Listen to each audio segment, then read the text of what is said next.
Welcome to 8 Quanta Library Content.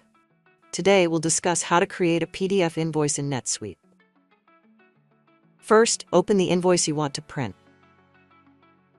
You can also navigate to Transactions, Sales, Create Invoices, Lists to view all existing invoices.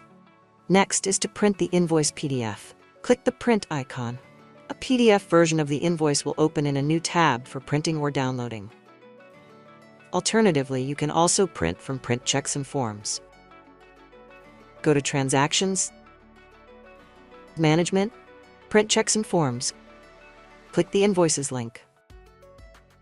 If the invoice was previously printed, check the Allow Reprinting box. Select the invoices you want to print by checking the box beside it. Click Print to generate the PDFs.